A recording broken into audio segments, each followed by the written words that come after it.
جرمنی میں پاکستان کے سفیر سید حسن جاوید کی چینی حکمت اور پاکستانی اقدار کے ساتھ اس کے تعلق پر لکھی گئی کتاب چائنیز سافٹ پاور کوڈ کی تقریب رونمائی دارالحکومت برلن میں ہوئی۔ تفصیل شبیر احمد کھوکھر سے۔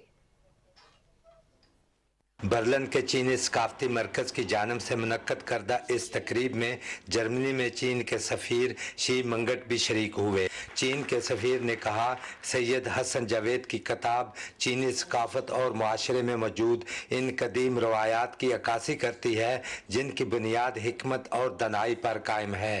انہوں نے اس کتاب کو چینی عوام کے لیے ایک بہترین تحفہ قرار دیا۔ Pakistan people have a lot of interest in the Chinese and Chinese culture and the Chinese growing.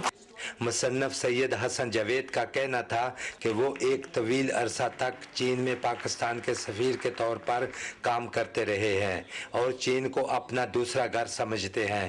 انہوں نے کہا کہ دنیا کو چین کی حکمت اور دانائی کی قدیم تاریخ سے استفادہ کرنا چاہیے اور ان کی کتاب اسی سلسلے میں ایک قدم ہے۔ نوجوان نسل کو تیار کرنے کی ضرورت ہے کہ اس جو چینی ملٹی نیشنل کارپوریشنز ہیں، چائنیز جو بینکس ہوں گے، چائنیز جو ادارے ہوں گے جو دنیا میں جن کی اپنی دھاک بیٹھ رہی ہے، تو اس میں پاکستانی جو مین پاور ہے، پاکستانی جو ٹیلنٹ ہے، اس کو کس طرح ہم تیار کریں، تو یہ میری کتاب کا مقصد ہے۔ چینی ثقافتی مرکز کے سربراہ نے اپنے تعارفی کلمات میں کہا کہ سید حسن جاوید چینی معاملات اور چینی زبان کے ماہر ہیں۔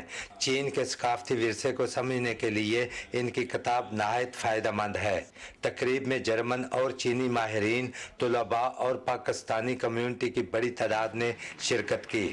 شبیر احمد کھوکھر، پاکستان ٹیلی ویژن نیوز، برلن، جرمنی۔